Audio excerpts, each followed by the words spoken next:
الحمدللہ وحدہ والصلاة والسلام علی من لا نبی بعدہ اما بعد فاعوذ باللہ من الشیطان الرجیم بسم اللہ الرحمن الرحیم ذالک الکتاب لا ریب فیہ عن علی رضی اللہ تعالی عنہ قال قال رسول اللہ صلی اللہ علیہ وسلم فی حدیث طویل وفی آخرہم قال من عمل به اجر ومن حکم به عدل ومن دعا الیہ ہدی الی صراط مستقیم رواہ الامام الہمام الترمذی فی جامعہ صدق اللہ العظیم وبلغنا رسولہ النبی الامی الکریم ونحن علی ذلک لمن الشاہدین والشاکرین والحمد للہ رب العالمین۔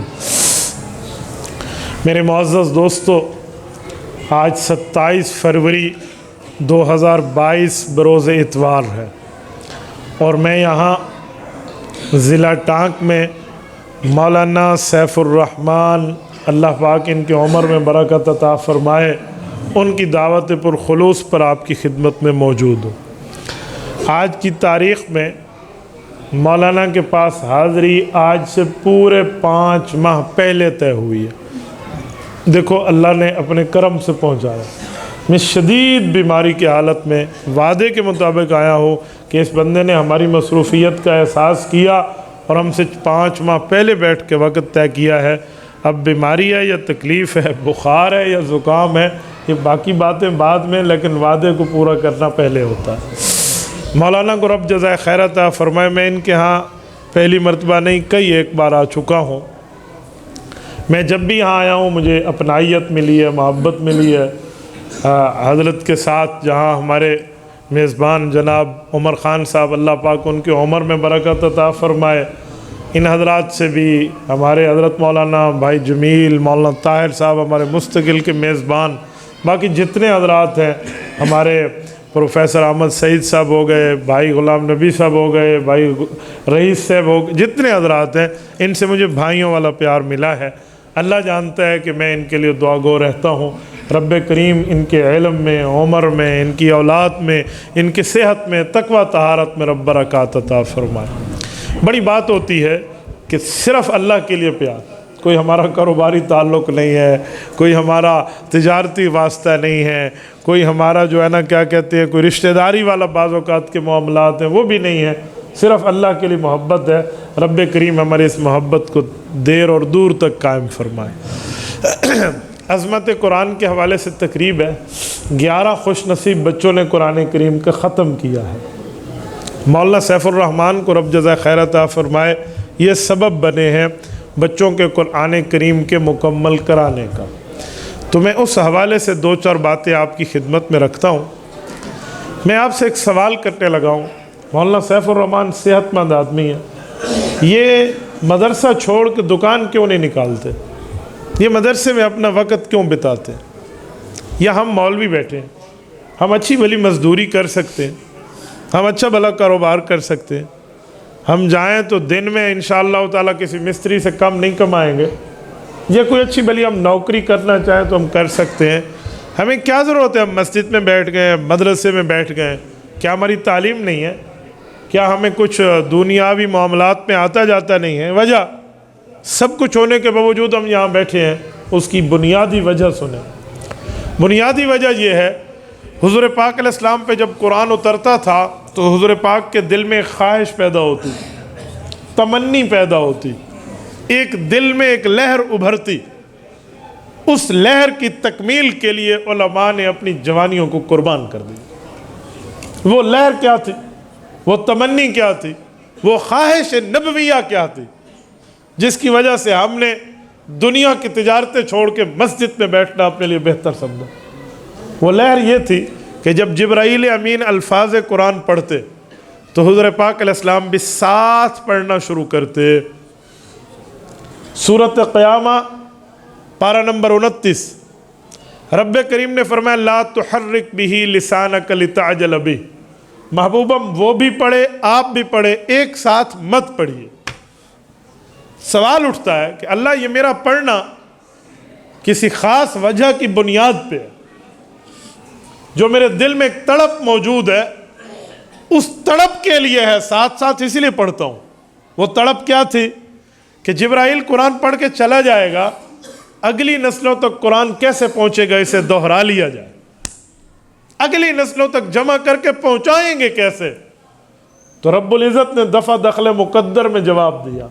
دفع دخل مقدر، دخل مقدر کہتے ہیں چھپا ہوا سوال، دفع کا معنی ہے اس کا جواب دینا۔ اعتراض نقل کیے بغیر رب نے جواب دیا، ان علینا جمعہ و قرآنہ۔ محبوبم، جو آپ کے دل میں تڑپ ہے نا، جو آپ کے سینے میں خواہش ابھر رہی ہے کہ اگلی نسلوں تک کیسے جائے گا، وہ ذمہ داری ہماری ہے۔ آپ بے فکر ہو جائیں، ہم اس قرآن کو جمع بھی کرا کے دکھائیں گے اور پڑھوا کے بھی دکھائیں گے۔ اب وہ قرآن کیسے پڑھا جا رہا ہے؟ وہ ان حضرات کے مسجد میں ٹھیا لگانے پر پڑھا جا رہا ہے، ان حضرات کی مساجد و مدارس و مکاتب میں اپنی زندگیاں وقف کر دینے پر پڑھا جا رہا۔ مجھے بتائیے، قرآن کریم کی کوئی تنخواہ نہیں ہے، کوئی عوض نہیں ہے۔ بھائی اس نے قرآن پاک کے بدلے میں کوئی پیسے دے دیں، جی نہیں، دنیا کی دولت ہے، قرآن کریم اس سے بھی اوپر ہے۔ تو ہم حافظ قرآن کو جو امامت کی تنخواہ کی بات کرتے ہیں، یا مؤذن کی تنخواہ کی بات کرتے ہیں، یا امام مسجد کے باقی معاملات کی ضروریات پر، وہ ہم قرآن پڑھنے کا بدلہ نہیں دے رہے ہوتے۔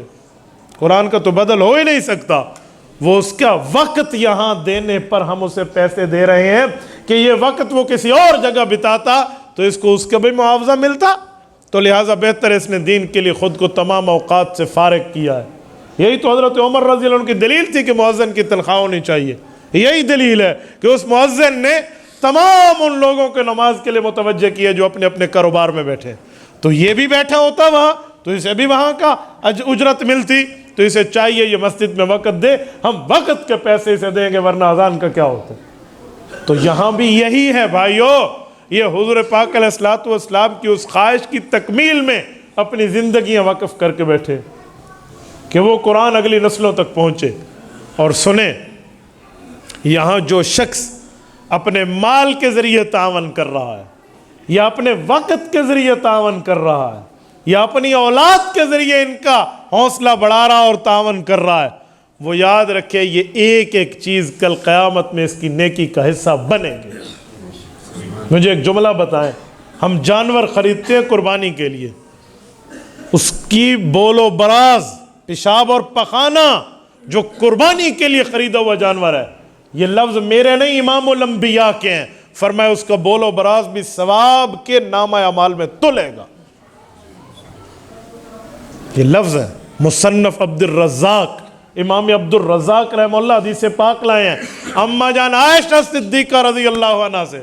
اللہ کے رسول نے فرمایا، ما من مسلم یوجہ ضحیۃ الی القبلہ الا کان دمہا وفرسہا وصوفہا حسنات محضرات فی میزانہ یوم القیامہ۔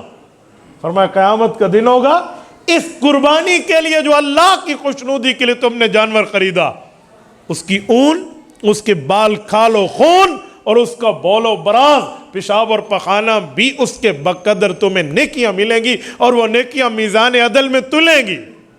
مجھے بتائیں وہاں تو تلے جن بچوں کو جن صاحب مال نے قرآن کریم لے کر دیا، یا جس بندے نے یہاں کی لائٹس کا انتظام کیا، جس بندے نے یہاں کی بجلی کا انتظام کیا، جس نے عمارت کا یا قراء کے یہاں بیٹھنے کا انتظام و انصرام کیا، کیا یہ اس کی نیکیاں نہیں تل سکتی؟ تو میرے دوستو، خوش قسمت لوگ یہ ہیں، خوش قسمت لوگ ان سے پڑھنے والے ہیں، خوش قسمت اولاد اپنی ماں باپ اپنی اولاد کو پڑھوانے والے ہیں، اور خوش قسمت صاحب مال ہیں جن کا مال یہاں لگ رہا ہے۔ اور ایک جملہ میں یہ بھی کہوں، جو لوگ دین کے لیے لگاتے ہیں نا، شیطان حملہ دو قسم کے کرتا ہے، یا تو دین پہ خرچ نہیں کرنے دیتا، یا بندہ خرچ کر لے پھر اس خرچ کے ثواب کو بچنے نہیں دیتا۔ آپ کہیں گے لگنے نہیں دیتا، اور بچنے نہیں دیتا کا کیا مطلب ہے؟ لگنے نہیں دیتا کا معنی ہے مولویوں کو بہت سی چیزیں ملی ہوئی ہیں، چھوڑ دے تو کیوں دیتا ہے؟ تو لگانے نہیں دیتا، بچانے نہیں دیتا۔ وہ کیا ہے؟ ایک بندہ لگا تو دیتا ہے، دے دیتا ہے، اس کے دل میں طرح طرح کی خدشات ڈالتا ہے. وہ خدشات کیا ہے؟ ان میں ایک خدشہ تو یہ ہے کہ ہو سکتا ہے ذات پہ کھا گیا ہو. بھائی تو نے اللہ کو دیا ہے, وہ کھا گیا ہو تو اللہ اسے پوچھے گا, تیرا پتہ تو صاف ہے نہ, شیطان دل میں ڈالے گا. اچھا چلو یہ بھی نہ ہو نا, تو شیطان ایک اور دل میں ڈالتا ہے کہ واقعی میرا مال تو یہاں لگ رہا ہے, کھایا وایا کسی نے نہیں ہے, لیکن میں ان کا محسن ہوں, انہیں مجھے تھینک فل کہنا چاہیے, میرا شکریہ ادا کرنا چاہیے, کیوں میں ان پہ مال لگا رہا ہوں. یہ بہت بڑا عجب ہے جو شیطان دل میں ڈال دیتا. اگر یہ بات مان لی جائے کہ ہم محسن ہیں اس لیے ہم پیسے لگا رہے ہیں, تو پھر نیکی نہیں بنتی. آپ مجھے ایمان سے بتائیں, جو زکوٰۃ ہے, ایک زکوٰۃ ہے دینے والا, ایک زکوٰۃ ہے لینے والا. میں دلائل کی بنیاد پہ ثابت کر سکتا ہوں کہ زکوٰۃ لینے والا محسن ہے, دینے والا نہیں ہے. لینے والا دینے والے کا محسن ہے. کیوں کہ زکوٰۃ یہ نہ نکالے تو قرآن کریم کہتا ہے یوم یحمى علیہا فی نار جہنم فتقوی بہا جباؤہم وظہورہم وجنوبہم ھذا ما کنزتم لانفسکم, کہ اگر زکوٰۃ نہ دے قیامت میں ماتھے پر, سائیڈ پر اور کمر پر آگ لگے گی, کاویہ والی, فتقوی بہا جباؤہم, کاویہ والی آگ جس سے جس کو پگھال کے لگایا جاتا ہے. اور یوم یحمى, جہنم میں بخار ہو جائے گا, اور یہ روئے گا, یہ کیا ہو رہا ہے؟ تو فرشتے کہیں گے ھذا ما کنزتم لانفسکم, یہ زکوٰۃ صدقات نہ دینے کی سزا ہے. تو اگر یہ زکوٰۃ نہ دے تو پکڑا جائے گا. تو یہ زکوٰۃ نکال رہا ہے اور خود کو آخرت میں چھڑوا رہا ہے, تو جو زکوٰۃ وصول کر رہا ہے یہ اس کا محسن ہے کہ اس نے اسے جہنم سے بچایا ہے. زکوٰۃ دینے والا محسن نہیں ہے, لینے والا محسن ہے کہ وہ اس کو بچا رہا ہے. نمبر 2, وہ کہے میں نہیں لیتا, 1 منٹ کے لیے روکھی سوکھی میں گزارا کر لوں گا. ہر غریب اگر یہ کہہ دے میں نہیں لیتا, اس کا مال پاک کیسے ہوگا؟ کیونکہ قرآن کہتے ہیں زکوٰۃ نکلے گی تو مال پاک ہوگا. خذ من اموالہم صدقہ تطہرہم, تو پاکیزہ ہوگا تب جب زکوٰۃ صدقات نکلیں گی. غربا کہ ہم لیتے نہیں ہیں تو امیر کا مال پاک کیسے ہوگا؟ تو بھائیو یہ محسن ہے. لیکن شیطان دل میں کیا ڈالتا ہے؟ میں محسن ہوں. اگر یہ خیال آیا تو نیکی گئی. میں اس پر آپ کو اس شخصیت کی بات پیش کر رہا ہوں جو اس دھرتی میں رسول اللہ صلی اللہ علیہ وسلم کو محبوب ہستی ہے. ام المؤمنین صدیقہ بنت صدیق, رفیقہ حیات پیغمبر, حضرت اماں عائشہ صدیقہ رضی اللہ تعالی عنہ. زکوٰۃ کا مال آیا, بھانجے کو بلایا جس کو بیٹا بنایا ہوا تھا, عبداللہ بن زبیر رضی اللہ, کہا بیٹا یہ مال پکڑنا. وہ غریب آدمی ہے نا فلاں, حضور پاک علیہ السلام کے صحابی, وہ اللہ والے کا, جی ہاں, کہ اسے جا کر دے آؤ. 2 باتوں کا خیال اور دھیان رکھنا. بھانجے نے کہا اماں بتا دے. کہ پہلی بات, انہیں جا کر بائی ہینڈ نہ دینا, ہینڈ اوور کرنے کو ان کے ہاتھ میں جا کر نہ دینا. وہ بیٹھے ہو نا, بس انہیں محسوس ہو تو کسی نہ کسی جگہ ساتھ رکھ دینا یا سرانے کے نیچے رکھ دو, بس انہیں محسوس ہو کہ آپ نے کچھ دیا ہے. نمبر 1. نمبر 2, انہیں یہ بھی نہ کہنا کہ ہمارے لیے خیر کی دعا کریں, اللہ پاک ہماری بہتری کرے, ہمارے لیے دعا کریں, خصوصی دعا کریں, یہ وہ اس طرح یوں پابند بھی نہ کرنا. عبداللہ بن زبیر رضی اللہ عنہ صحابی ہیں, اب عائشہ کے بھانجے, اب عائشہ کی اولاد نہیں ہے تو خالہ کے بیٹے بنے ہوئے ہیں. گئے ہیں, یہ کام کیا ہے, 2 باتیں کر کے واپس آ گئے. وہی سائڈ پہ رکھا, دعا کا بھی نہیں کہا. اس نے جو دعائیں دی, لیکن ان نے ڈیمانڈ نہیں کی. واپس آئے تو کہتے ہیں میرے دل میں یہ سوالات ابل رہے تھے کہ میں عائشہ سے پوچھوں یہ آپ نے ان 2 باتوں کو مجھے پابند کیوں بنایا. بس موقع کی تلاش میں تھے. اماں رضی اللہ عنہ کے پاس بات کا موقع ملے نا, یہ 2 سوال فرما دیے. کہا یہ ذرا 2 باتوں کی وضاحت تو فرما دے. مجھے جب دونوں باتیں پوچھی نا, عبداللہ یہ میرے رب کا مسئلہ ہے, تو درمیان میں کیوں آتا ہے؟ کہ اماں ہمارا فائدہ ہو جائے گا, میں آگے کسی کو بتاؤں گا, کسی مسلمان کا بھلا ہو جائے گا, آپ ویسے ہی بتا دیں. ٹانک کے غیورو, حضرت اماں رضی اللہ عنہ کا جواب سنیں. فرمایا عبداللہ میں نے اس لیے نہیں کہا کہ ان کے ہاتھ میں جا کر دینا. ہو سکتا ہے آپ جب ہاتھ میں جا کر دو, یوں دے لو, تیرا ہاتھ اوپر ہو, نیچے والا ہاتھ لینے والا ہو. حالانکہ اوپر والا تو بہتر ہوتا ہے اور نیچے والا جو ہے اتنا بہتر نہیں ہے کہ وہ لینے والا ہے. تو بہتر تو اسے ہونا چاہیے جو ہمارے مال کو پاک کر رہا ہے. ہم اسے جا کر دیں تو ہماری بہتری نظر آئے گی, اس لیے ہاتھ میں نہ دینا. لیکن اسے مالک تو بنانا ہے, تو اس کی کسی سائڈ میں اسے محسوس کراتے ہوئے رکھ دینا تاکہ اس کا دل بھی نہ ٹوٹے کہ اللہ میں اس حالت پر آ گیا ہوں، میں اب لوگوں کی زکاتیں وصول کر رہا ہوں۔ اس کے دل کا بھی خیال کرنا، جسے کہتے ہیں عزت نفس کا پاس رکھنا ہے تو نے۔ دوسری بات اس نے کہا پھر دعا کا کیوں نہیں کہا؟ چلو یہ مسئلہ تو حل ہو گیا، تو وہ ہمیں دعا دے دے، اس کا دل خوش ہوگا ہم اسے کچھ دے رہے ہیں، وہ اگر دعا دے دے ہم دعا کا کہہ دیں، ہمارا بیڑا پار ہو جائے، تو دعا کا آپ نے منع کیوں فرمایا؟ اما عائشہ کا جواب سنیں۔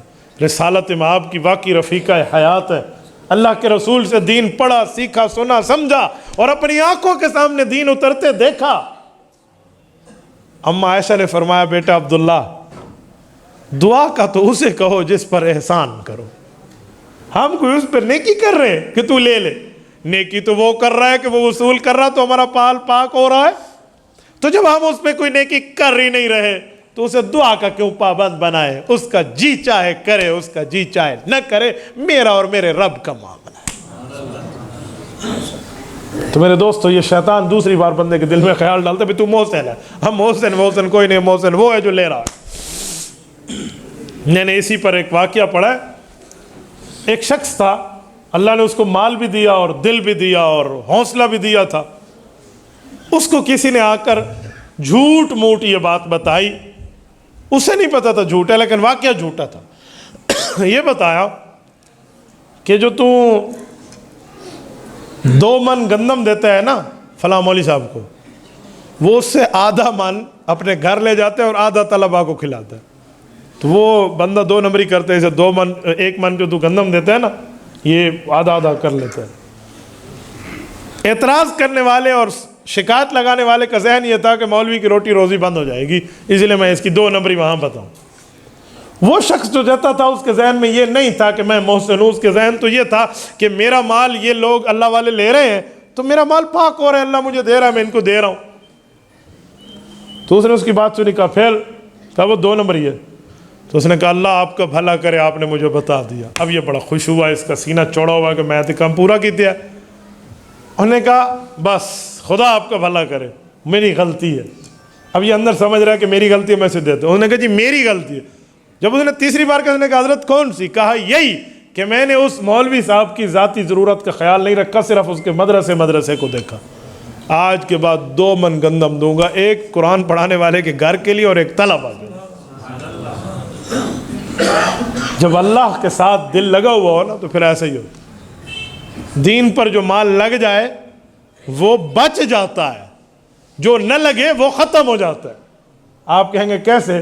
جو لگ گیا تو قیامت میں اجر ملے گا، تو بچ گیا نا، وہ بیلنس ہے ہمارا، اور جو نہیں لگا وہ تو رہ گیا، اس کا تو حساب کتاب برابر ہو جائے گا، اس کا کیا اجر ہے؟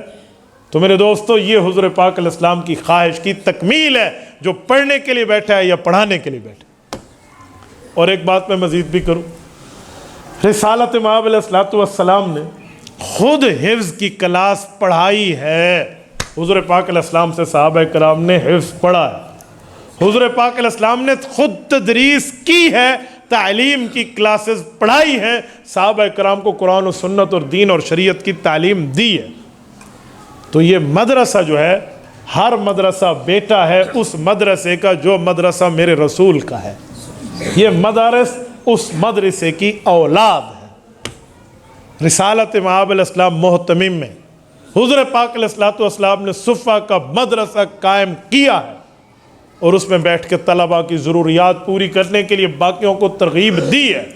رسالت مآب علیہ السلام نے ایک ایک موقع پر، تو یہ لوگ جو بیٹھے ہیں نا، ان کو بھی اپنے بچے عزیز ہیں، ان کو بھی اپنی اولادیں عزیز ہیں، لیکن یہ دین کے لیے بیٹھے ہیں تو یہ وہ لوگ ہیں جن نے اپنی زندگیوں کو دین کے لیے وقف کیا ہوا۔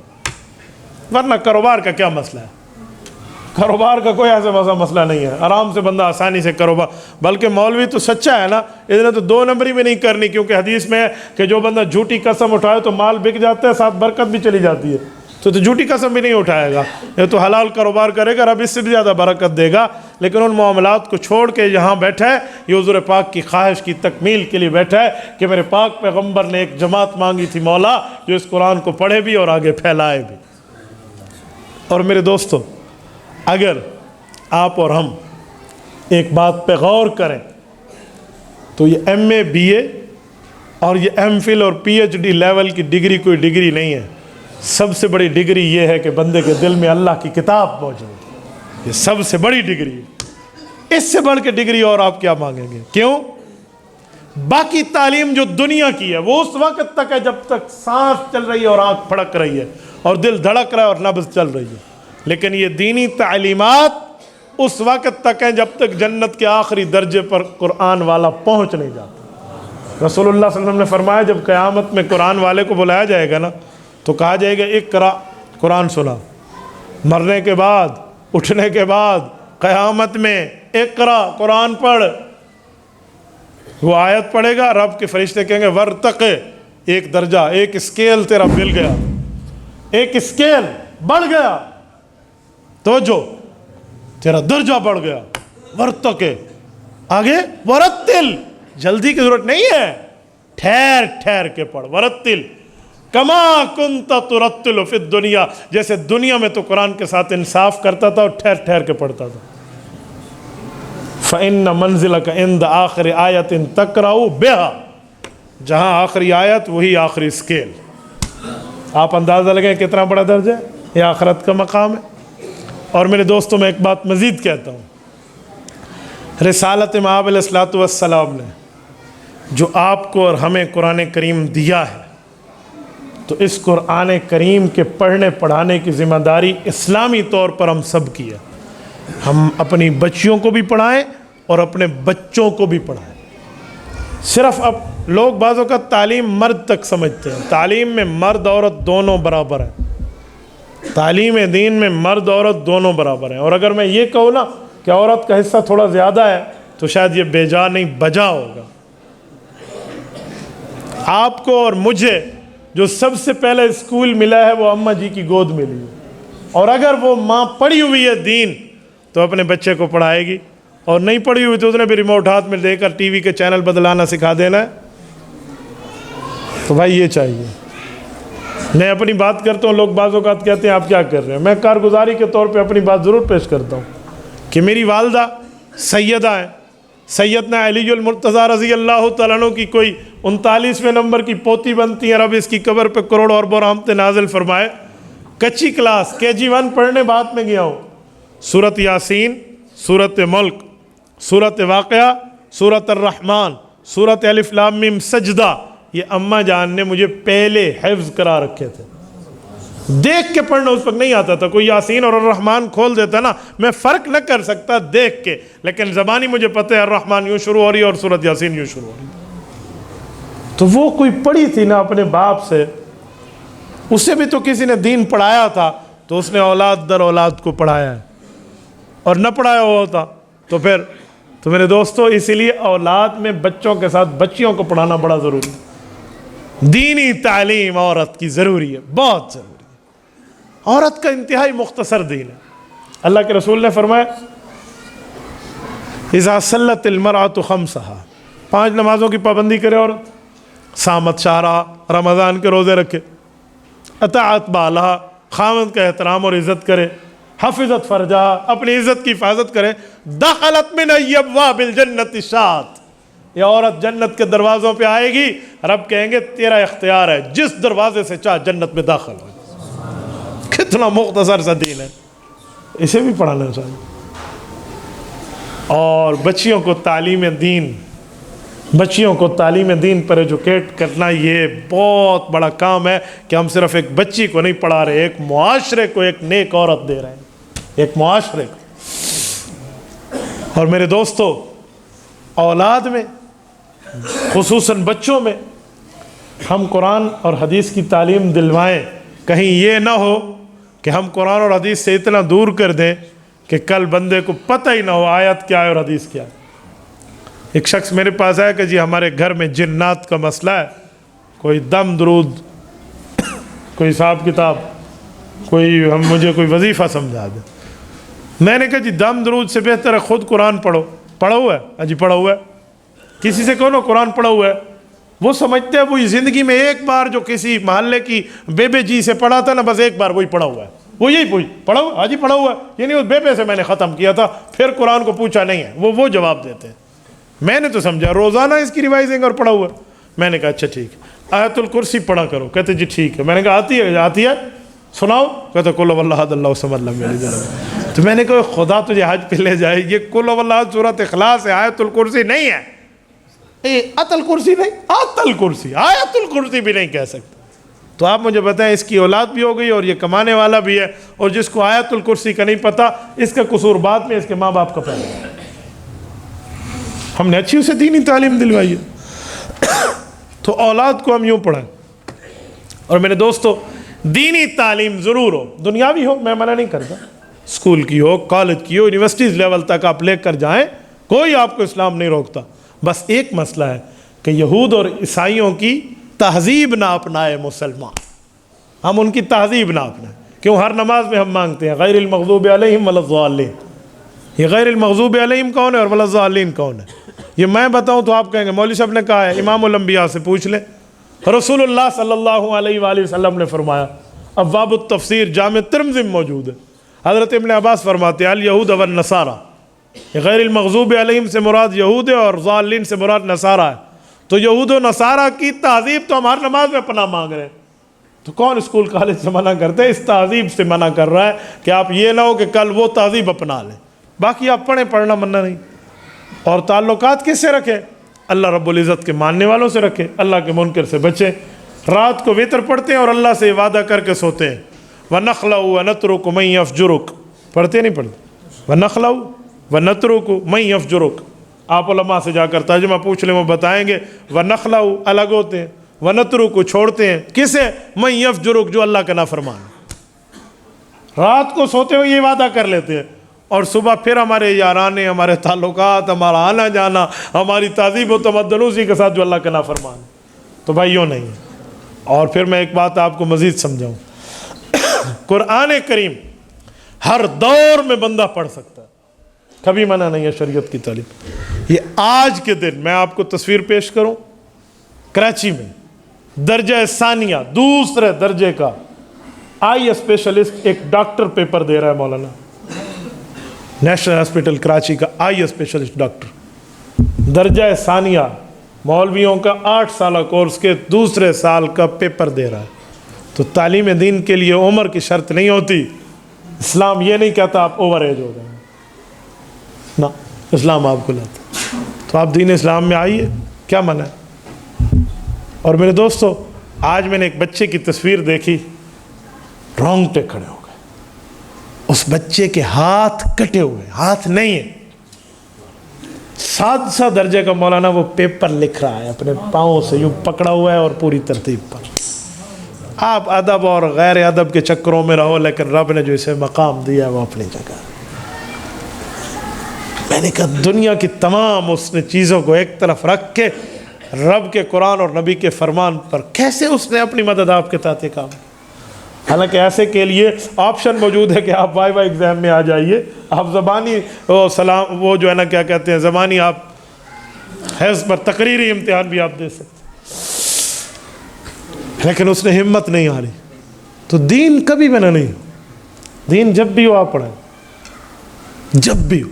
میں نے ایک غالباً صومالیہ کے ہیں یا سوڈان کے تھے وہ بزرگ، زندہ ہیں تو اللہ قائم رکھے، وفات ہو گئے تو اللہ قبر پہ کروڑوں اربوں رحمت نازل فرمائے، عربی ہے، اور وہ ہمارے ہاں مسجد ہے ڈیرہ اسماعیل خان میں، مسجد حافظ حیدر والی، پورا نام ہے اس کا مسجد حیات النبی صلی اللہ علیہ وسلم۔ اس مسجد میں ان کی تشکیل ہوئی، یہ میں غالباً آپ کو 98-99 کی بات کر رہا ہوں، یہ میرے اس زمانے میں اسکول لیول کی بات ہے۔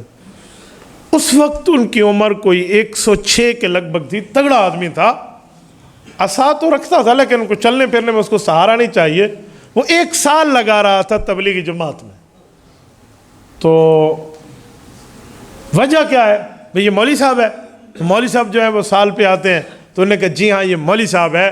اس نے 95 سال کی عمر میں شوق لگا، حفظ کیا، پھر اس کے بعد علم دین پڑھا، اور 105 سال تک، یعنی کہ وہ آخری 8-10 سال تک یہ عالم بن چکا تھا، اور پھر یہ اگلا سال جو ہے تبلیغ میں سال لگا رہا۔ یہ میں آپ کو اپنے آنکھوں دیکھی بات کر رہا ہوں۔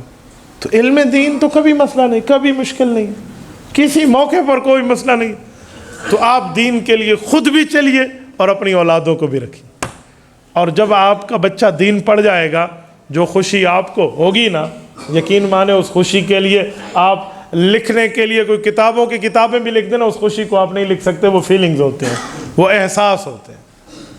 یار جس شخص کی اولاد کے سینے میں اللہ کا قرآن کا کوئی حصہ بھی آ جائے، اس کی جنت تو پکی ہے. کیوں؟ اس نے اپنی اولاد کو یہاں لگایا، اس نے اپنی اولاد کو یہاں لگا دیا. تو بھائی یہ بہت خوش قسمتی کی باتیں ہوتی ہیں، اور بہت بڑی اللہ کی طرف سے انعام اور اکرام کا مقام اور درجات ہوتے ہیں کہ ان کی زبانیں، ان کے اوقات، ان کی صلاحیت، ان کی جوانی، ان کی اولادیں اللہ کے قرآن کے ساتھ زندہ ہیں. میرے دوستو، حدیث پاک میں کہ جس شخص نے قرآن کریم کو پڑھا اور اس کو یاد کیا، قیامت میں شخص آئے گا، اس کو اللہ ایک خصوصی پیکج دیں گے. وہ پیکج کی تفصیل آپ نے پڑھنی ہو نا تو حضرت شیخ زکریا رحمۃ اللہ علیہ کی فضائل اعمال اٹھائیں اور فضائل قرآن میں اس حدیث کی تفصیل دیکھ لیں. میں ایک ہی پیکج بتاتا ہوں، باقی تفصیل حضرت شیخ نے فائدہ میں پوری ترتیب سے لکھ دی ہے. فرماتے ہیں عشرۃ من اہل بیتہ کلہم وجبت علیہ النار. وہ خصوصی پیکج یہ ہوگا، اس حافظ کو بلا کے رب فرمائیں گے اپنے فیملی میں پتہ کر وہ 10 بندے جن پر جہنم کا ڈیسیجن ہو کر جہنم میں داخل ہو چکے ہیں، تو ان 10 بندوں کی لسٹ بنا کے لیا. میں تیرے اس قرآن سے محبت کی خاطر ابھی ان کے جہنم کے آرڈر کینسل کر کے جنت جانے کا حکم کرتا ہوں. یہ اس بندے کا خصوصی پیکج جسٹ فار فیملی ہے، یہ صرف اس کے خاندان کے لیے. تو اب آپ اور ہم ذرا سوچیں کہ ہم کاروبار کرتے ہیں تو لیگل ایڈوائزر رکھتے ہیں. کیا بھئی ایف آئی اے مجھے بلانے لے، میرا این ٹی این بنا ہوا ہے، بھائی میرا تو یہ کھاتا چل رہا ہے، یہ فائلر ہے یا نان فائلر ہے، اس میں کیا آمد ہے، کیا جو ہے نا کیا کہتے ہیں رفت ہے، کیا آمد ہے، کیا خرچ ہے، اور کیا اس کا کریڈٹ ہے، کیا اس کا ڈیبیٹڈ ہے، ساری ترتیب ہوتی ہے. تو ہم ایک لیگل ایڈوائزر رکھتے ہیں جو 1 سال میں ہمارے گوشوارے بھر کے جا کر ہماری جو گل و خراسی کرا لیں. اسی طرح ہم ایک فیملی ڈاکٹر رکھتے ہیں، بھی بیمار ہو جائے تو یہ ہمارا فیملی ڈاکٹر ہے، ہمارا یہ گھر کا جو ہے نا ڈاکٹر ہے، یہ علاج. تو گھر میں قیامت کا ایک سفارشی بھی رکھ لیں. وہ سفارشی یہ لوگ پیدا کرتے ہیں. حافظ قرآن، عالم قرآن، یہ بھی تو فیملی کا ایک سفارشی ہے نا، مشترکہ طور پہ. تو فیملی پورا ڈاکٹر رکھ سکتی ہے، فیملی اپنا لیگل ایڈوائزر اور وکیل رکھ سکتی ہے، تو یہ فیملی اپنے لیے قیامت کا سفارشی کیوں نہیں رکھ سکتی؟ تو ہمیں بھی چاہیے. بعض ایسے ہوتے ہیں جن کے خاندان مرد اور عورت سارے کے سارے حافظ قرآن ہوتے ہیں، اور بعض ایسے ہوتے ہیں جن کے خاندان میں بھی کوئی حافظ نہیں ہوتا. مجھے ایک شخص ملا، اس نے خود کہا کہ مولانا میں نے تحقیق کی ہے، میرے پورے خاندان میں کوئی حافظ نہیں. کہ میرے پورے خاندان اس وقت جتنا ہمارا خاندان ہے، پتہ نہیں کو پہلے ہو بعد میں اللہ دے دے. میں اس وقت موجودہ اپنے زمانے کی بات کر رہا ہوں کہ اس وقت میرے چچاؤں میں، میرے فلاں میں، میرے فلاں میں، فلاں میں.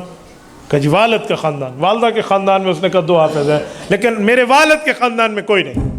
تو میں نے اسے کہا کہ آپ کیا کرتے ہیں؟ کہ جی میں تو دنیا میں پھنس گیا، اولاد 4 بچے، چاروں ماشاءاللہ کیڈٹ کالج میں پڑھ رہے ہیں. تو میں نے کہا بہت اچھا، ان 4 میں سے آپ پچھلے ٹائم ان کو حافظ قرآن پہ بھیج دیں تو یہ گلہ آپ نہیں کر پائیں گے نا. خدا کے بندے، پانی آپ کے سامنے موجود ہے اور اس کے بعد آپ کہتے ہیں میں نے 2 گھنٹے سے پانی نہیں پیا، پیاس بہت سخت لگی ہوئی ہے، تو بھئی اس کو پی لو نا. تو اولاد بھی اللہ نے آپ کو دی ہے، آپ اپنی اولاد کو حافظ بنا لیں. لیکن گھر اس شخص کا ماحول نہیں تھا، وہ اس کے گھر میں بغاوت کھڑی ہو جائے گی اگر یہ کہے گا نا قرآن پڑھنے بھیجو. کچھ حالات اس کے ایسے تھے، یہ اس اکیلے کو فکر پڑی تھی. تو کہیں یہ حال ہوتا ہے بھائی، اور کہیں یہ حال ہو. ایک شخص کے میں جنازے میں گیا، مجھے ان کے بڑے بھائی نے کہا کہ ہمارے والد صاحب فوت ہوئے، آپ نے جنازہ پڑھا. جنازے میں پہنچ گیا ہوں، جنازے میت آ گئی ہے، اعلان ہوا ہے اور نماز جنازہ کی نیت بتائی ہے، نماز جنازہ کے طریقے بتائیں، اور پھر میں قبلہ رخ ہوا. ہاں جی صفحہ پوری ہو گئی جی، اللہ اکبر کریں جی کریں. یہ یوں ہاتھ ایسے اٹھا ہے اور ایسے ہاتھ پر کسی نے آ کر یوں پکڑا ہے. ایکسکیوز می سر، جی بولو. کہ یہ میرے ابے کا جنازہ ہے. میں پریشان ہو گیا، بھائی میں پڑھانا چاہتا ہوں تو ٹھیک ہے، اولاد پڑھائے، والد کا جنازہ تو بہت اچھا ہے. تو میں نے اس وقت اپنے دل میں یہ فیصلہ لیا کہ مجھے پیچھے ہو جانا چاہیے، یہ اولاد ہے. میں نے کہا جی، کہتے مسئلہ پوچھنا ہے کہ مجھے جنازہ تو نہیں آتا، تو میں 3 بار قل ہو اللہ پڑھ لوں، جنازہ ہو جائے گا ابے کا؟ یہ غالباً کوئی سیکنڈ ایئر کے اسٹوڈنٹ ہیں. آپ بتائیں اس تعلیم میں اتنا منہمک ہو گئے ہیں کہ والد کے جنازے میں اولاد 2 لفظ بھی نہیں پڑھ سکتی. ہم کیا کریں گے ابھی, کہاں جائیں گے؟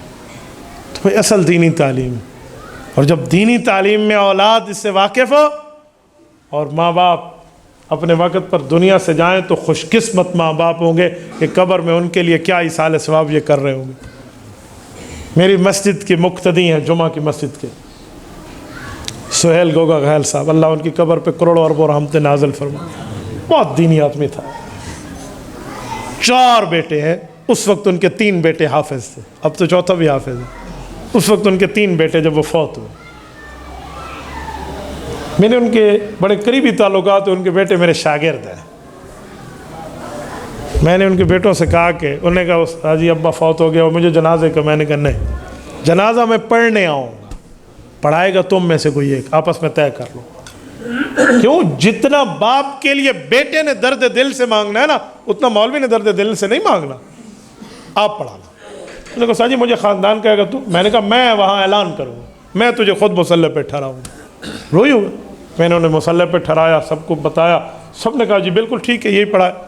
اس نے نماز جنازہ پڑھایا. جب اس کے باپ کو قبر میں رکھا جا رہا تھا, 3 بیٹے قرآن کے حافظ اور اوپر بیٹھ کر قرآن پڑھ رہے تھے. ایک سر سے بیٹھے, ایک پاؤں کی طرف بیٹھے اور ایک ساتھ سے بیٹھے.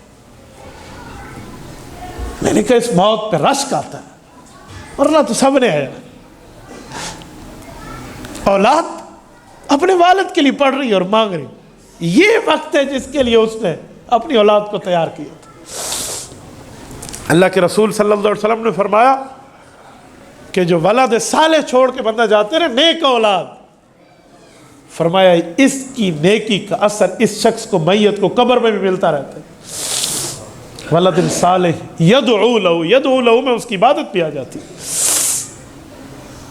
کتنی خوش قسمتی. میں نے وہاں ان لوگوں کو کہا, میں نے کہا اس کی موت کا غم اپنی جگہ, لیکن اس کی 3 اولادیں اوپر بیٹھ کر اپنے باپ پر قرآن پڑھ رہی ہیں, یہ خوش قسمتی کی خوشی اپنی جگہ. تو بھائیو اصل تو یہی چیز ہے, اصل یہی ہے. ہم نے دنیا چھوڑ جانا ہے, مر جانا ہے. یاد رکھیں دنیا میں ہم سے بڑے کوئی 30 32 31 مار خان ایسے بھی آئے جو کہتے تھے ہم نہیں ہوں گے تو پتہ نہیں کون سا عذاب آ جائے گا.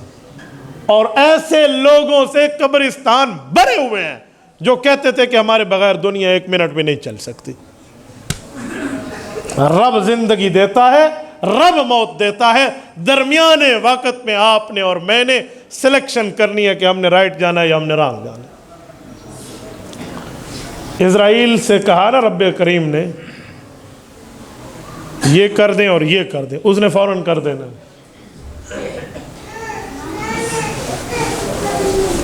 وہ شداد بادشاہ تھا نا, 300 سال اس نے اپنی جنت بنوائی اللہ کے مقابلے میں.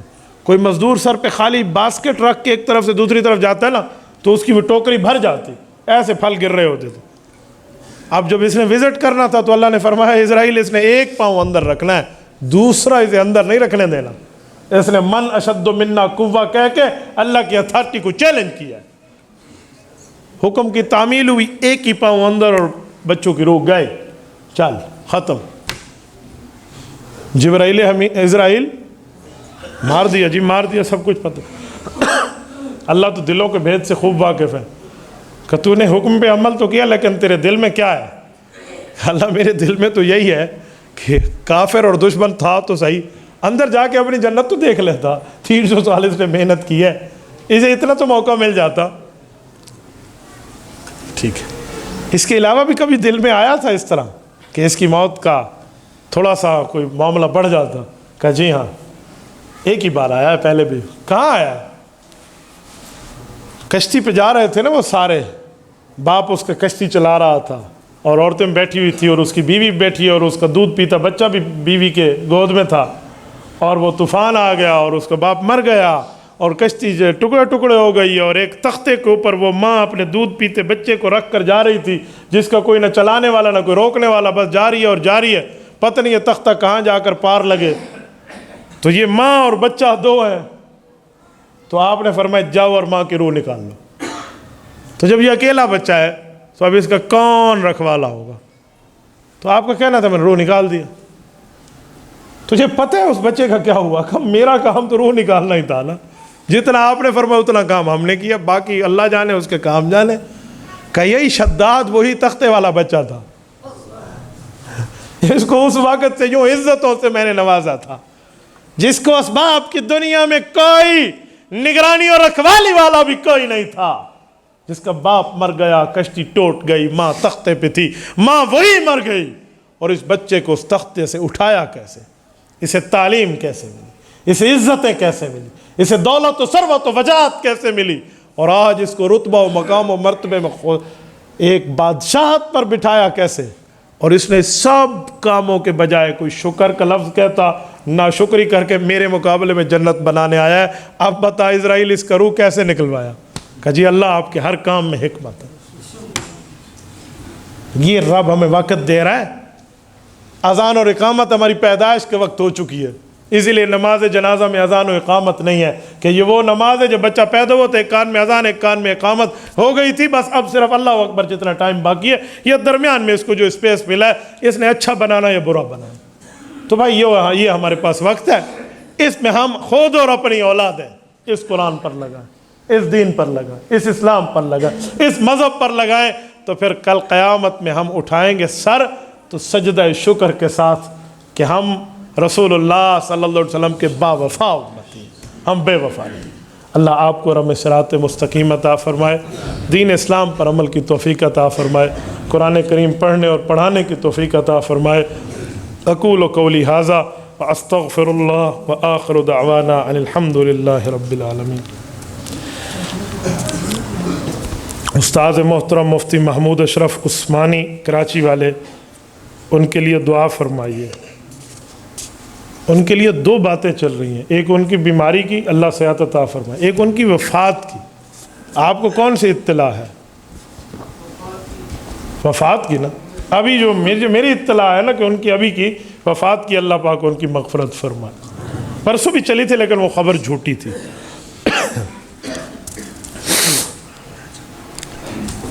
حضرت مفتی صاحب، نماز میں سستی بہت زیادہ کرتی ہو، آپ کوئی وظیفہ بتائیں میں نماز کی پابند بن جاؤں، اور نماز پڑھنے کے دوران دل میں عجیب عجیب خیال آتے ہیں، اس بارے میں کوئی عمل بتائیں۔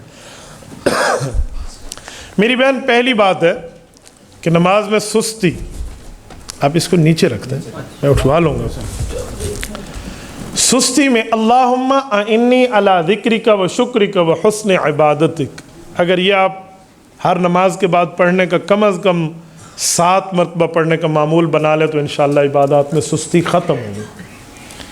اور عجیب عجیب خیال آتے ہیں نماز میں خیال اس لیے آتے ہیں کہ آپ نماز کو آداب کے مطابق نہیں پڑھتے۔ ادب یہ ہے کہ نیت کرتے وقت آپ سامنے قبلے کو غور کریں اور خود کو پل صراط پہ دیکھیں، دائیں جہنم اور بائیں جہنم، اور کمر کے پیچھے موت کے فرشتے کو محسوس کریں، اس تصور میں اللہ اکبر کریں، اور پھر ٹھہرے ہوئے سر جہاں سجدے میں رکھنا ہے اس جگہ آپ کی نظر ہونی چاہیے، رکوع میں آپ کی نظر اپنے پاؤں کے ناخن پر ہونی چاہیے کہ روح یہاں سے نکالی جائے گی، اور اتحیات میں آپ کی نظر جھولی میں ہونی چاہیے، کبھی بھی نماز میں آپ نہیں بھولیں گی اور نہ خیالات آئیں گے۔ ادھر سے نظر ہٹے گی، دائیں بائیں انرجی سیور، پنکھا، لائٹ، کھڑکی، اور یوں دیکھیں گے تو پھر سارے خیالات آ جائیں گے۔ حضرت جی، فرض نماز اور سنت نماز کی نفل نماز کی طرح نیت باندھی جائے، آسان لفظوں میں فرما دیں، اور ذکر کرنا کا صحیح طریقہ۔ نیت کا جو مسئلہ ہے نا اس میں زبان سے کہلوانا نہیں ہے، نیت آپ کے ارادہ قلب کا نام ہے۔ آپ دلی طور پہ اس بات کا ارادہ کر چکے ہیں کہ یہ فرض ہے تو وہ نیت فرض کی ہے، نفل ہے تو نفل کی ہے، واجب ہے تو واجب کی ہے، سنت ہے تو سنت، موقعہ غیر موقعہ جو بھی آپ نیت کریں۔ زبان سے کہلوایا جاتا ہے بچے کو تاکہ اسے پتہ چلے کہ یہ فرض ہے، یہ واجب ہے، یہ نفل ہے، یہ سنت ہے، فلاں ہے، بچے کو۔ وہ جو بچپن میں ہمیں یاد دہانی کے طور پہ بتایا گیا تھا نا، آج تک وہی 2 رکعت 4 رکعت کعبہ شریف نیت، ہم اسی پٹی پر چل رہے ہیں۔ بھائی ابھی آپ بڑے ہو گئے ہیں، اب آپ بچے نہیں ہیں تو وہ کام چھوڑ دینا چاہیے، وہ بچوں کے لیے۔ آپ کے دل کی نیت معتبر ہے، اس میں الفاظ نہیں چاہیے۔ حتیٰ کہ اگر آپ نے نیت کی ہے نا کہ میں مغرب پڑھنے آ رہا ہوں اور آپ یہاں آئے اور آپ کے منہ سے عشاء کا لفظ نکلا ہے، گھر سے چلتے وقت نیت مغرب تھی، تو باوجود کہ عشاء کا لفظ آپ نے منہ سے ادا کیا، آپ کی مغرب ہو گئی، کیونکہ جو آپ نیت کر کے آئے۔ تو اسی لیے آپ جو بھی نماز پڑھیں دل میں اس نیت کا اعتبار ہوتا ہے۔ اور ذکر کرنے کا صحیح طریقہ صحیح یہ ہے کہ بندہ کسی اور کی طرف مشغول نہ ہو، اللہ کی طرف مشغول ہو، متوجہ ہو کر اللہ اللہ کریں، جو بھی کہیں، درود شریف پڑھیں، تسبیحات کریں، ذکر کریں، اس میں آپ تلاوت کو ساتھ شامل کر لیں، یہ ساری چیزیں ہیں۔ حضرت جی الحمدللہ میرا بیٹا حافظ قرآن بن گیا ہے، اللہ آپ کو مبارک فرمائے، اور وہ قرات یا علم کرے، اور اس کو ہر وقت بہت سخت غصہ بھی آتا ہے اور دین میں شوق پیدا ہو جائے، اس بارے میں کوئی وظیفہ بتائے۔ سب سے بڑا وظیفہ آپ کی دعا ہے۔ آپ والد ہیں تو جو والد دعا مانگتا ہے نا اولاد کے لیے، تو اس کی اولاد میں اور اس دعا میں اور اللہ کے درمیان کوئی حجاب نہیں ہوتا، تو وہ اصل آپ کی دعا ہے۔ میں ایک بہت بڑے اللہ والے کے پاس بیٹھا تھا، ایک شخص نے اسے کہا جی میرے لیے دعا کرو، انہوں نے کہا ماں باپ زندہ ہے؟ کہا جی ہاں۔ کہا ان کی دعا مجھ سے زیادہ بہتر ہے، اصل تو ماں باپ کی دعا۔ میں کچھ دنوں پہلے ایک جگہ گیا تو لوگوں نے کہا جی یہاں ہمارے یہاں کل ہے، تو اور ہم نے 5 من پھل فروٹ منگوائے لوگوں کو کھلانے کے لیے۔ میں نے کہا یہ زندگی میں ماں باپ کو پھل کھلاتے رہے، بعد میں کسی اور کو نہ کھلانے پڑتے، کلوں پہ تو دنیا کے سامنے 5 من چیزیں کھلا رہے ہو، زندگی میں ماں باپ کو نہیں کھلائے، تو بھئی ماں باپ کی دعا کرا لو، ماں باپ کی دعا بہت بڑی دعا، تو آپ مانگیں انشاءاللہ اللہ دے گا۔ اور اپنی اولاد کے لیے جو والدین دعا کرتے ہیں، بہترین دعا جو ہے اس دعا کو میں آپ کے سامنے الفاظ پڑھ دیتا ہوں، آپ مانگیں انشاءاللہ تعالی۔ وہ دن دور نہیں جب آپ کی یہ دعا قبول بھی ہوگی، اور رب کریم اس دعا کو قبول فرما کر آپ کو انشاءاللہ تعالی ٹھیک اولاد عطا فرمائے گے، اور آپ کی اولاد بھی آپ کا کہنا مانے گی، اور آپ کی ازواج، آپ کی بیویاں بھی آپ کا کہنا مانیں گی، اور وہ مانیں گی جس سے آپ کی آنکھیں ٹھنڈی ہو جائیں گی۔ ٹھیک ہے، اب یہ سورۃ حشر ہے، 1 نمبر کم 60 سورت، اور اس کا رکوع جو ہے یہ ختم ہو رہا ہے، یہ پہلا رکوع اینڈ ہو رہا ہے سورۃ حشر کا، اور یہ اس کی آیت نمبر مکمل کی مکمل 10 ہے۔ وہ یہ دعا ہے، ربنا اغفر لنا ولاخواننا الذین سبقونا بالایمان ولا تجعل فی قلوبنا غلا للذین آمنوا ربنا انک رؤوف الرحیم۔ یہ اپنی اولاد اور اپنی ازواج اور اپنی اولاد کے لیے آپ بہتر سے بہتر دعا مانگ سکتے ہیں، تو انشاءاللہ تعالی اس کو شوق پیدا ہوگا۔ باقی اس کو غصہ آتا ہے تو ٹھیک ہے، بچہ ہے، غصہ تو آتا ہی رہتا ہے، تو غصہ والی ترتیب آپ ختم کرا دیں، کسی حوالے سے ختم کرا دیں، کوئی پیار سے سمجھانا سیکھیں، سارا مسئلہ ٹھیک ہو جائے گا۔ ابھی میں آ رہا تھا، میرے ساتھ بچہ بیٹھے، اسے میں نے کہا نماز سنا، وہ نہیں سناتا تھا۔ راستے میں پہاڑ آئے تو اس نے پہاڑ دیکھے، اچھا یہ پہاڑ ہے، اب میں سمجھ گیا ہوں کہ پہاڑ سے بہل جاتا ہے، تو راستے میں 2 پہاڑ میں بھی دکھا کر دعا پڑھوا دوں گا۔ تو اس طریقے سے آپ اپنی اولاد کو گپ شپ لگائیں تو انشاءاللہ وہ آپ کی بات مانیں گے۔ اگر کوئی شخص قرآن پاک کا ترجمہ بغیر کسی عالم اور بغیر مفتی کی خود پڑھے تو یہ درست ہے یا نہیں ہے، اور قرآن دیکھ کر پڑھتا ہے؟ بھائی عالم اور مفتی کی نگرانی کے بغیر غیر عالم ترجمہ پڑھے گا تو اس کا کام خراب ہوگا۔ وہ ترجمہ پڑھے تو کسی عالم دین سے سمجھ کے پڑھے، کیونکہ بعض اوقات قرآن کی آیت شان نزول میں کچھ اور ہوتی ہے، اور حکم میں کیا سمجھایا جا رہا ہوتا ہے وہ ہر بندے کو پتہ نہیں ہوتا، اور وہ ترجمے میں شان نزول بھی نہیں لکھا ہوتا۔ مثلا اگر خود آپ ترجمہ پڑھیں علماء اور مفتیان کرام اور دین کے ماہر کے بغیر، تو آپ کو قرآن کریم میں ایک آیت ملے گی کہ جس عورت کا خاوند فوت ہو جائے اس کی عدت 365 دن ہے۔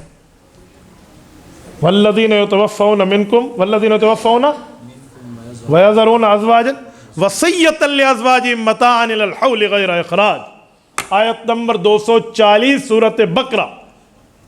اس کا ترجمہ عورت 1 سال عدت گزارے، تو بتائیں اگر عالم کی زیر نگرانی آپ نے نہ پڑھا تو آپ تو 1 سال عدت کا فتویٰ دے دیں گے بھائی قرآن میں لکھا ہوا ہے۔ عالم بتائے گا یہ حکم منسوخ ہے، اس سے پیچھے ناسخ حکم موجود ہے، آیت نمبر 234 سورۃ نمبر 2 سورۃ البقرہ میں، کہ متاعا الی الحول غیر اخراج کا حکم پہلے تھا، اب یتربصن بانفسہن 4 اشہر و 10، اب 130 دن عدت ہے، جسے 4 ماہ 10 دن کہتے ہیں۔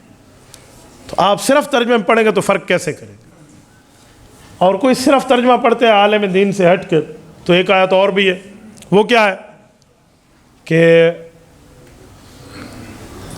وَإِسْمُهُمَا أَكْبَرُ مِن نَفْعِهِمَا۔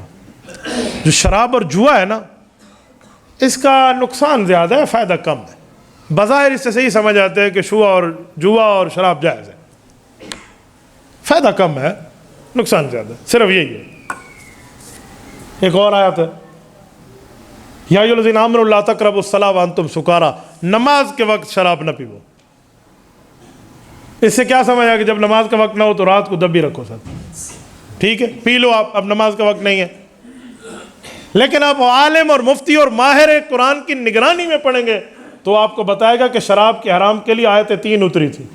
پہلی یہی ہے کہ فائدہ کم ہے اور نقصان زیادہ ہے۔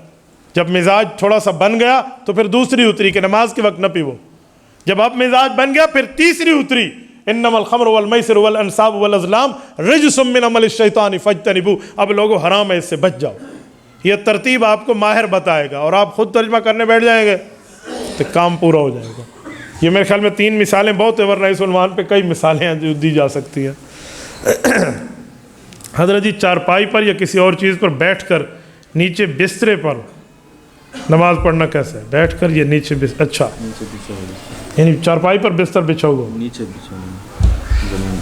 دیکھیں آپ چارپائی پہ بیٹھ کر نماز پڑھتے ہیں عذر کی حالت میں تو پھر معذوری والی ترتیب بن سکتی ہے آپ کی، آپ نیچے اتر نہیں سکتے تو پھر آپ چارپائی پہ پڑھ لیں، ورنہ اس کو ٹیڑھے اور سیدھے ہونے میں آپ کا سجدہ سیدھا نہیں ہو پائے گا، اس لیے بہتر ہے آپ نیچے پڑھیں۔ لیکن کوئی معذور ہے مجبور ہے تو اس کے لیے گنجائش ہے۔ اسی طرح بستر بچھا ہوا ہے، اب بستر بچھے ہوئے میں آپ کا ماتھا صحیح ٹکتا ہے، سجدہ صحیح ہوتا ہے تو پھر بستر کے اوپر یہ صف اور بستر ایک ہی معنی میں ہے، پھر کوئی پرابلم نہیں ہے۔ لیکن آپ کے بستر کی کوئی موٹائی اس حساب سے ہے کہ اس میں سجدہ صحیح نہیں ہو سکتا تو پھر کسی ایسی چیز پر نماز پڑھیں جس سے سجدہ ہو سکتا، اس لیے اس پہ نماز بچانا ضروری ہے۔ اچھا یہ کہہ رہے ہیں بستر پاک ہونا چاہیے، بابا بستر پاک ہی ہوگا۔ اب پلیت بستر کے لیے پلیت بستر آپ لکھیں، ہمارے ہاں بستر پاک ہی ہوتے ہیں، تو آپ پلیت کہیں گے تو پھر پلیت پر تو نماز نہیں ہوتی، اس پر کوئی موٹی چیز آپ کو بچھانی پڑے گی۔ عید نماز کی 1 رکعت رہ جانے پر مولانا سلام پھیرو تو پہلی رکعت ماشاء اللہ تعالیٰ ابھی سے آپ کو اگر میں سمجھا دوں تو ہر دفعہ مولوی سمجھاتے ہیں یوں پڑھنا یوں پھر بھی لوگ بھولے ہوئے تھے، دائیں بائیں دیکھتے ہیں ہاتھ چاوڑا ہے یا کوئی نہیں چاوڑا۔ آپ کی 1 رکعت رہ جانے والی ترتیب، آپ دوسری رکعت پہ جیسے اٹھے گے نا آپ نے اٹھ کر نماز مکمل کرنی ہے اور پھر رکوع جاتے وقت آپ نے تکبیرات کہہ دینی ہے اور اللہ اللہ خیر صلی اللہ میں آپ کی نماز ہو جائے گی۔ جنازہ دیر تک رکھنے کا گناہ ہے یا نہیں ہے؟ اگر ہے تو رسول اللہ صلی اللہ علیہ وسلم بروز سوار کو دنیا سے رخصت ہوئے اور دفن بروز بدھ ہوئے تو کیوں؟ اللہ کے رسول کے جنازے میں کوئی امام نہیں تھا تو آپ بھی اپنے جنازے میں امام نہیں رکھیں گے تو کیوں؟ آپ ایک بات مجھے بتا دیں تاکہ میں بتا پاؤں۔ رسالت مآب علیہ الصلوۃ والسلام کی جہاں وفات ہوئی ہے وہیں قبر بنی ہے، آپ قبرستان لے جاتے ہیں تو کیوں؟ آپ کچھ مجھے بھی سمجھا دیں۔ آپ نئے کپڑے میں کفن دیتے ہیں، رسالت مآب علیہ الصلوۃ والسلام نے استعمال شدہ کپڑے میں کفن لیا ہے تو کیوں؟ کچھ آپ مجھے بھی سمجھا دیں۔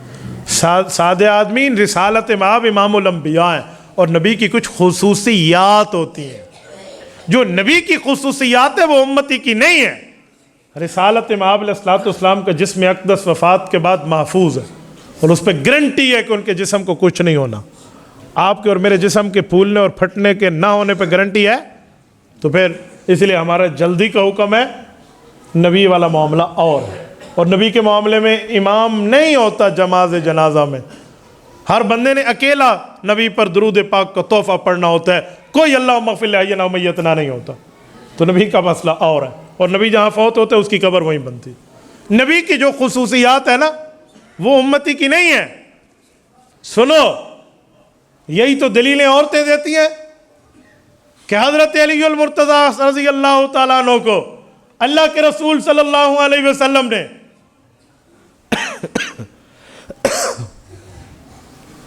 بیٹا پرچی آ جائے گی ادھر دے دو، وہ بیچارہ محنت کر رہا ہے کہ میری پرچی پہنچائے۔ یہی تو عورتیں دلیل دیتی ہیں کہ حضرت علی کو اللہ کے رسول نے حضرت فاطمہ پر سوکن لانے نہیں دی تھی، تو جب دوسری شادی حضرت علی المرتضیٰ نے نہیں کی اماں فاطمہ رضی اللہ تعالیٰ عنہ کی وفات تک، تو یہ مولوی کیوں دوسری شادیوں کو اجازتیں دیتے پھرتے ہیں؟ یہی تو ان عورتوں کی دلیل ہے، اور ہم انہیں کہتے ہیں بھائی عورتوں کو شادی کے لیے 4 عورتیں ایک مرد کی اجازت، یہ کوئی میرا فتویٰ نہیں ہے، یہ قرآن کریم نے اجازت دی ہے۔ ہاں حقوق پورے کرے، یہ نہ ہو ایک کے حق کھائے اور ایک کو رلائے اور دوسری کو ہنسائے، نہیں، یوں نہیں ہے۔ حقوق پورے کریں آپ، 2 کریں آپ، 3 کریں آپ، 4 کریں، نو پرابلم، وہ کوئی مسئلہ نہیں ہے، لیکن حقوق کے خیال کریں گے آپ، ورنہ حقوق آپ نے کھا لیے تو آپ کی آدھی سائڈ قیامت میں فالج ہوگی۔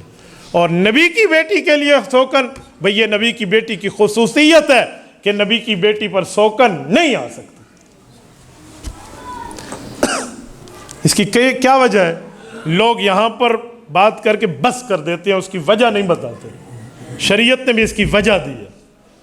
اس کی وجہ یہ ہے کہ سوکن جتنی بھی اچھی ہو، دودھ سے دھلی ہوئی اور آب زمزم سے غسل شدہ کیوں نہ ہو، لیکن دوسری سوکن کے لیے ہوتی تو سوکن ہے نا۔ وہ کبھی غصے میں کوئی جملہ کہہ دے ایسے باپ کی بیٹی ہے، تو وہ تو نبی کی بیٹی ہوگی، تو اعتراض نبی پر جائے گا اور یہ ایمان سے ہاتھ دھو بیٹھے گی، اس لیے نبی کی بیٹی پر سوکن نہیں آ سکتی، یہ اس کی وجہ ہے۔ تو جو نبوت کی خواص ہے نا، خصوصیات ہیں، وہ آپ کے اور میرے نہیں ہیں، اس لیے تو کیوں والا سوال نہیں ہو سکتا۔ عید الاضحیٰ کی قربانی حضرت ابراہیم علیہ السلام کی شریعت میں ایک نبی کے جانے دوسرے نبی کے آنے پر وہی شریعت ہونی چاہیے جو موجود نہیں ہوتی، مگر ابراہیم علیہ السلام قربانی اب جاری ہے، کیوں؟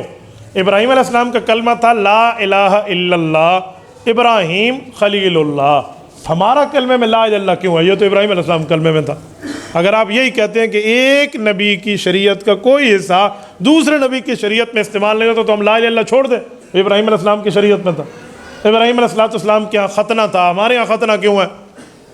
تو بھائی یہ بات نہیں ہے کہ دوسرے نبی کی شریعت میں، مسئلہ یہ کہ شریعت اللہ کی ہے، یہ رب کریم کی مرضی ہے کون سا حکم کس شریعت میں رکھنا ہے اور کون سا حکم کس شریعت میں جاری کر دینا، نمبر 1۔ نمبر 2، ہمارا اور حضرت ابراہیم علیہ السلام کا مسئلہ ایک ہے بھائی، ہم ملت ابراہیم کی ہیں، امت رسول اللہ کے ہیں۔ وَاتَّبِعْ مِلَّتَ ابراہیم حنیفا، ہمارے حضرت ابراہیم علیہ السلام سے بڑے قریبی روابط ہیں۔ آپ اور ہم بنو اسماعیل ہیں اور حضرت اسماعیل بن ابراہیم علیہ السلام ہیں، تو ہم ملت ابراہیمی پہ ہیں بھائی۔ حضرت اسماعیل علیہ السلام کے بعد کوئی نبی نہیں آیا، آخر میں رسول اللہ صلی اللہ علیہ وسلم آئے ہیں، تو وہی شریعت چلتی ہوئی آئی ہے، درمیان میں اور کوئی شریعت ہی نہیں ہے کہ ہمارے ہاں یہ بات منسوخ ہو جائے۔ وہ بنی اسماعیل کے بعد بنی اسرائیل ہیں، ان میں 70,000 انبیاء کی لائن ہے، ہم تو ڈائریکٹ حضرت ابراہیم علیہ السلام کے بعد ہیں۔ یہ جو لوگ کہتے ہیں نا کہ حضرت عیسیٰ علیہ السلام حضرت عیسیٰ کے بعد حضور آئے، یہ ترتیب یوں نہیں ہے جو آپ سمجھ رہے ہیں۔ حضرت عیسیٰ علیہ السلام خاتم النبیین بنی اسرائیل نبی کے ہیں، اور حضور پاک علیہ السلام خاتم النبیین کل انبیاء کے، حضور تو بنی اسماعیل ہیں، وہ آخری نبی ہیں بنی اسرائیل کے، اور حضور پاک آخری نبی ہیں ہر نبی کے، وہ بنی اسماعیل ہیں یا بنی اسرائیل کے جو بھی معاملات ہیں۔ رسالت مآب علیہ السلام تو ڈائریکٹ آئے ہیں۔ حضور پاک علیہ السلام سے پہلے بنی اسماعیل میں کوئی نبی، وہ حضرت عیسیٰ نہیں ہے، وہ حضرت موسیٰ نہیں ہے، وہ حضرت یعقوب نہیں ہے، حضرت دانیال نہیں ہے، حضرت یوسف نہیں ہے، حضرت زکریا نہیں ہے، حضرت یحییٰ نہیں ہے، وہ حضرت اسماعیل ہے، پھر حضرت ابراہیم ہے۔ تو ہمارا تو ڈائریکٹ تعلق ہے ملت ابراہیمی سے، اس لیے جو ملت ابراہیمی کی چیزیں ہیں وہ ہم میں فالو کر رہے ہیں ہم لوگ، تو وہ ڈائریکٹ چلی ہوئی آ رہی ہیں، وہ چاہے ختنہ ہو، چاہے جو ہے نا مونچھ کا تراشنا اور داڑھی کا بڑھانا ہو، چاہے سر پہ پگڑی ہو، چاہے حج ہو، چاہے قربانی ہو، ٹھیک ہے؟ یہ ملت ابراہیمی کا ڈائریکٹ معاملہ آ رہا ہے۔ اس لیے تو کچھ لوگ سوالات پہ کہتے ہیں کہ آپ کہتے ہو حضور پاک علیہ السلام کے والدین حضرت اماں آمنہ حضرت عبداللہ رضی اللہ تعالی عنہما یہ بخشائے ہیں، کیوں؟ وہ حضرت عیسیٰ علیہ السلام کی شریعت پہ تھے، یہی تو لوگ پوچھتے ہیں۔ حضرت عبد المطلب کو آپ بخشایا مانتے ہیں، وہ حضرت عیسیٰ علیہ السلام کی شریعت پہ تھے۔ اور بابا یہ لوگ جو تھے یہ عرب تھے، یہ بنی اسرائیل نہیں تھے کہ حضرت عیسیٰ کی شریعت پہ ہوں۔ ان میں جو مواحد فوت ہوا ہے، جیسے حضور پاک کے دادا جان یا رسالت مآب کے والدین، یہ جنتی ہیں ملت ابراہیمی ہونے کی وجہ سے، یہ ملت ابراہیم پر تھے، ان میں حضرت عیسیٰ علیہ السلام مبعوث نہیں ہوئے تھے۔ یہ تھوڑا سا اعتباری فرق ہے، یہ نہ سمجھیں کہ مکہ والے پہلے حضرت عیسیٰ علیہ السلام کلمہ پڑھتے تھے پھر انہوں نے حضور کو پڑھا ہے، جی نہیں، مکہ والوں میں حضرت ابراہیم علیہ السلام کی شریعت چل رہی ہے، جو ملت ابراہیمی پہ تھا اعلان نبوت تک وہی بخشا ہوا ہے، وہی مواحد ہے۔ ہاں جو ملت ابراہیمی کی تعلیمات سے ہٹ گیا وہ مشرک بن گیا۔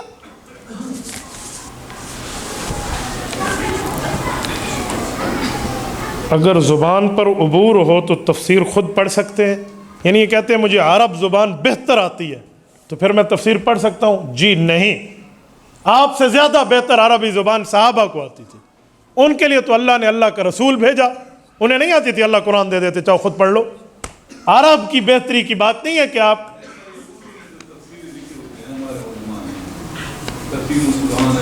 جو اردو کی تفسیریں لکھی ہیں وہ طلباء کے لیے لکھی ہیں کہ جو قرآن کی تفسیر پڑھنے والے اسٹوڈنٹس ہیں، عوام کے لیے نہیں لکھی گئی۔ تفاسیر اور ترجمے عوام کے لیے نہیں لکھے گئے، وہ ان اسٹوڈنٹس کے لیے لکھے جاتے ہیں جو انڈر کنسٹرکشن عالم ہیں، زیر تعمیر مولوی ہیں، ابھی پڑھ رہے ہیں، وہ اس سے مدد لیں گے۔ عوامی تفسیر بہت کم ہے، کہ دو چار ایسی تفاسیر ہوں گے جو عوام کے لیے دروس کی باتیں ہوں گی، ورنہ عام طور پہ بندہ اس کو تختہ مشق بنائے بغیر کسی عالم دین کی نگرانی کے بہت مشکل ہے، بہت مشکل ہے بھائی۔ تفسیر کے لیے 14-15 علوم کی ضرورت ہے، علم لغت چاہیے، علم فلسفہ چاہیے، علم صرف چاہیے، علم نحو چاہیے، علم منطق چاہیے، علم کلام چاہیے، علم بدیع چاہیے، علم بلاغت چاہیے، علم حدیث چاہیے، علم اصول حدیث چاہیے، علم فقہ چاہیے، علم اصول فقہ چاہیے۔ ان تمام علوم کے لوگ نام نہیں جانتے، وہ تفسیر کی ہمیں اجازت دے دے بہت مشکل ہے۔ میں نے اپنی زندگی میں ایک شخص کو دیکھا ہے جو تفسیریں خود پڑھتا تھا، عالم نہیں تھا اور علماء کو کچھ سمجھتا بھی نہیں تھا، وہ ہر رکعت میں 3 سجدے کرتے ہوئے مرا ہے۔ آخر وقت میں ہماری بات ہوئی، نے کہا جاؤ، اصل تو ایک رکعت میں 3 سجدے ہوتے ہیں، تم مولویوں کو کیا پتہ ہے۔ وہ یہی تفسیروں کا مسئلہ تھا۔ میں نے انہیں کہا کہ آپ کسی عالم کی ذریعے نگرانی کیوں نہیں پڑھتے؟ اگر زبان پر عبور بھی ہو، جب تک علوم پر عبور نہ ہو اس وقت تک آپ نہیں پڑھ سکتے، خالی زبان کی بات نہیں ہے۔ اور دوسری بات ہے کہ زبان پر عبور اسے کیسے ہے جو اردو کی تفسیر پڑھتا ہے؟ وہ تو عربی کی پڑھتا، اگر اسے زبان پر عبور ہے تو۔ حضرت اردو زبان پر عبور ہے تو میں میڈیکل کی کتاب کا اردو ترجمہ اٹھا کے ڈاکٹر بن جاؤں گا؟ قرآن تو اردو میں اترا ہی نہیں ہے، قرآن تو اترا عربی میں۔ مجھے عرب کا ماہر ہونا چاہیے اور ساتھ 15 علوم سمجھنے چاہیے، جس میں صرف، نحو، منطق، بلاغت، اصول حدیث، اصول تفسیر ہے، پھر جا کر میں تفسیر پڑھوں، ورنہ کم از کم میں اجازت نہیں دے سکتا، آپ کی مرضی آپ پڑھ لیں۔ جو میرا اوپینین ہے نا، میں اس طرح نہیں دے سکتا، کیونکہ میں نے ایسے لوگوں کو گمراہ ہوتے دیکھا ہے۔ وہ درد دل سے تو پڑھتے ہیں لیکن ان کے پاس وہ نگرانی والا کوئی نہیں ہوتا۔ مختصر درود شریف بتا دیں جس کا ثواب پورا ملتا ہو، صلی اللہ علیہ وآلہ وسلم۔ اس میں حضور بھی آ گئے، آل بھی آ گئے، سب آ گئے، تو آپ یہ پڑھ سکتے ہیں۔ مشکلات سے نکلنے کے لیے جو درود ٹھیک ہو، درود بھی پڑھ سکتے ہیں آپ مشکلات سے نکلنے کے لیے، یا حی یا قیوم برحمتک استغیث بھی پڑھ سکتے ہیں۔ حضرت ابو ہریرہ رضی اللہ تعالیٰ عنہ کا اصل نام عبد الرحمن ہے، والد کا نام سخر ہے، عبد الرحمن بن سخر، اور قبیلہ ان کا دوس ہے، یہ دوسی قبیلہ سے ہے۔ اس پلاٹ پر زکوٰۃ ہے جس پر بیچنے کی نیت سے خریدا گیا ہو، اگر سال پورا ہونے سے 2 دن پہلے بیچ دیا، سال پورا ہونے سے 2 دن پہلے بیچ دیا تو آپ پر کوئی زکوٰۃ نہیں ہے، لیکن وہی جو پیسے آپ اپنے پیسوں میں ملائیں گے اس پر تو سال پورا ہو جائے گا نا، تو زکوٰۃ آ جائے گی۔ ڈاکٹر ذاکر نائک کو سننا کیسا ہے؟ ہندوؤں کے خلاف آپ نے سننا ہے تو سن لیں، عیسائیوں کے خلاف سننا ہے تو سن لیں، یہودیت کے خلاف سننا ہے تو سن لیں، پارسیوں کے خلاف سننا ہے تو سن لیں، باقی وہ دینی مسئلہ بتائیں تو قطعاً نہ مانیں جب تک تحقیق نہ کریں کہ ڈاکٹر ذاکر نائک صاحب ہندوؤں کے خلاف مناظر ضرور ہیں، عیسائی اور پادریوں کے خلاف مناظر ضرور ہیں، عالم دین، مفتی، محدث، حافظ، قاری نہیں ہیں۔ تو اس لیے دین کا مسئلہ ہو تو علماء سے پوچھے بغیر ان کی بات نہ ماننا، ورنہ دین کے مسئلے میں بہت سی جگہ میں ان سے مسٹیک ہوئی ہے۔ مثلا وہ کہتے ہیں جنت میں عورتوں کو، مردوں کو حور ملے گی اور عورتوں کو جنت کا بنا ہوا مرد حورا ملے گا۔ اس طرح ان کی کئی جو نظریات ہیں وہ مسٹیک والی ہیں، غلطی والی ہیں، اس لیے ان سے بچ جائیں۔ جزاکم اللہ تعالی۔